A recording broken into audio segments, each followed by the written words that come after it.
নামাজ গুরুত্ব যদি না থাকে তাহলে আমাদের দ্বারা এটা হবে। আর সাহাবায়ে কেরাম নামাজের জন্য এত পাগল ছিল, এত পাগল ছিল। এই নামাজ অবস্থায় পয়গম্বর বলেন, এমন সময় সাহাবীরা দাঁড়াইতো যেন পাখিরাও মনে করতো এটা কোনো মানুষ না, এমন ভাবে দাঁড়াইতো। নামাজের প্রতি কত আকর্ষণ ছিল। আল্লাহর হাবিব একবার অসুস্থ, মানে যুদ্ধের ময়দান থেকে আইতেছে, তো আলীর কাঁধে দৌড়ে দৌড়াইতেছে। একটা পর্যায়ে আল্লাহর হাবিব বলেন, এ আলী, আমার শরীরটা অনেকটা দুর্বল লাগতেছে, আমার শরীরটা বেশি ভালো না। তো রাসূল কইতেছে যে আমি যদি একটু বিশ্রাম নিতাম তাহলে ভালো লাগতো। আলী হুজুর কই পাইবেন বিশ্রামের জায়গা, চতুর্দিকে মরুভূমি, একটা বৃক্ষ দেখলে সেখানে আপনাকে বিশ্রামের ব্যবস্থা করবে। আল্লাহর হাবিব বলেন, আলী রে, আমার মনটা চায় আমি এখানে বসে যাই।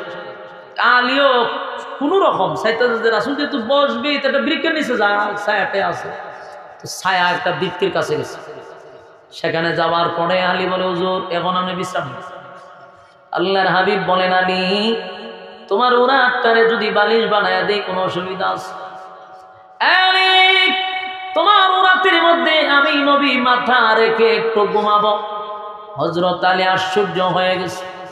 আল্লাহর পরে যার সম্মান আর মর্যাদা, সেই নবী আমার উরাতের মধ্যে মাথা মুবারক রাখবে, এর থেকে সৌভাগ্য আর কার হতে পারে? এত বড় কপাল আমার। আলী খুশিতে আনন্দের সাথে সাথে বলি, হুজুর এটা তো আমার সৌভাগ্য, আপনি আমার উরাতে মাথা রাখবেন। আলী যখন বসলেন, নবীজি উরাতের মধ্যে মাথা রাখলেন আর চোখটা বন্ধ করলেন। আলী আবার নবীরে খুব কাছ থেকে দেখতেছে যে উরাতে যদি আমার মাথা থাকে তা আপনারা দেখতে কি আমার অসুবিধা হইব? এর খুব ভালো করে নবীর চেহারা দিয়ে চাইছে। আলী হয়ে তো কাছ থেকে আমি কোনোদিন দেখতে পারি। আর উরাতে মাথা চেহারা নবীর একেবারে বালা কইরা আলী দেখতেছে। আল্লাহর হাবিবের চেহারা এত সুন্দর চেহারা আলী তো প্রতিদিন দেখে, কিন্তু আজকের দেখাটা ব্যতিক্রম। উরাতের মধ্যে মাথা রেখে নবী ঘুমাইলেন। আলী নবী এক দৃষ্টিতে নবীর চেহারার দিকে তাকায় আছে। একটা সময় নবীর চেহারার দিকে তাকাইতে তাকাইতে তাকায়া দেখে আসরের টাইম যেতেছে। আরে নামাজের টাইম হয়েছে, আসরের টাইম হয়ে গেল। আসরের সময়টা খুব কাছাকাছি আসছে, কিন্তু আলী পড়ছে মহা মুসিবত। এখন দেখ আসরের টাইম হয়ে গেছে, আমার নবীরে আমি ঘুম থেকে কেমনে জাগ্রত করি? আল্লাহর পরে যার সম্মান আর মর্যাদা, সেই নবীরে আমি কেমনে গো এখন ঘুম থেকে জাগ্রত করি? আল্লাহর নবী ঘুমাইছে। হযরত আলী বলেন, আমি আমার হাবিবকে ঘুম থেকে কেমনে জাগ্রত করব, কি বলে ডাক দিব? আলীও ডাক দেয় না। অন্যদিকে আসরের টাইমটা চলে যায়, সূর্যটা যেন লাল লাল হয়। আলী চিন্তায় পড়ে গেছে আর মনে মনে ভাবতেছে, কালেমা পড়ার পরে কোনদিন আমি আলী এক ওয়াক্ত নামাজ কাজা করি নাই।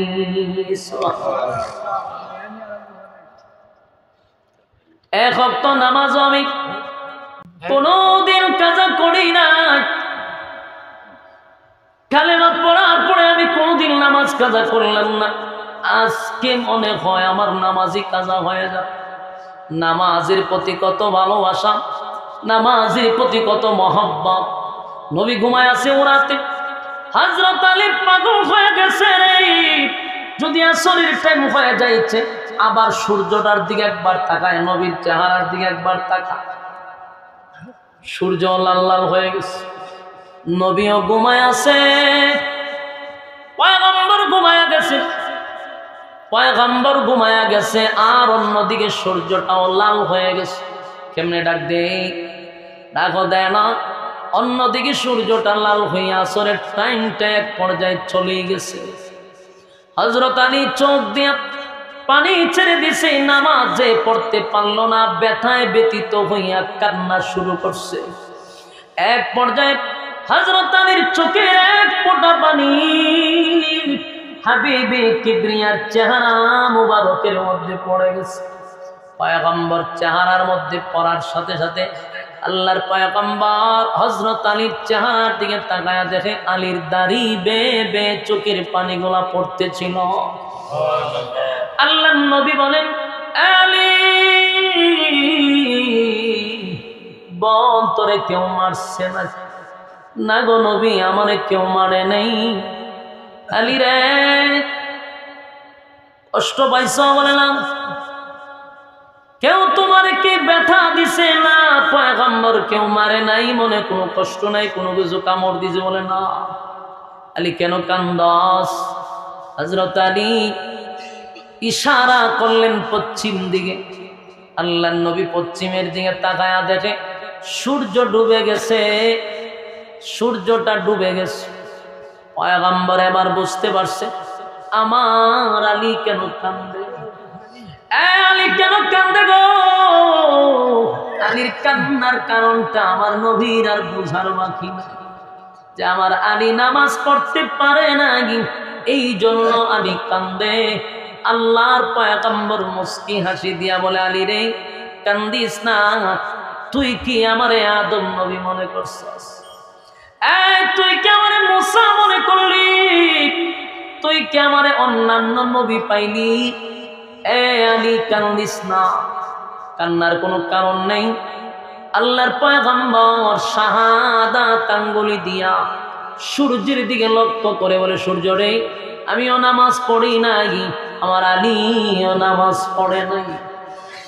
আমার মালিকের হুকুমে যেইভাবে তুমি চলে গেছো পশ্চিম দিকে, আমার ঠিক মালিকের হুকুমে আসরের টাইমে চলে আসো। আমি নবীও পড়ি নাই, আমার সাহাবী আলীও পড়ে নাই। কথাটা বলতে দেরি, সূর্যটা আসতে করে আসরের টাইমে আসতে দেরি হয় নাই। চিৎকার দিয়ে এখন সুবহানাল্লাহ। হযরত আলী চিৎকার দিয়ে ওই পৃথিবীর মানুষের তাকায়া দে, আমার নবীরে আমার আল্লাহ কি পরিমাণ ক্ষমতা দিছে।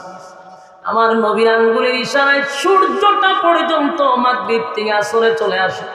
শুধু তাই নয়, আমার নবীর আঙ্গুলের ইশারায় সূর্য নয়, চন্দ্র দুখণ্ডিত হয়ে দুই পাহাড়ে চলে গেছে। আমার নবীর মুজিজা ছিল, নবীর মুজিজা ছিল। হাবিবে কিবরিয়া আঙ্গুলের ইশারায় নামাজ আসরের টাইমে চলে আসলো। আল্লাহর হাবিব নামাজ পড়লেন, সাহাবীরাও নামাজ পড়ল। আবার সূর্যটা মাগরিবের টাইমে চলে গেছে। তারপরেও কিন্তু কোন সাহাবী বিভিন্ন অজুহাতেও নামাজ ছেড়ে যায় নাই। কি সাহেব অজুহাত? নবী ঘুমাইতে নামাজ না পড়লাম, কতক্ষণ ঠিক। নামাজের প্রতি এত গুরুত্ব ছিল।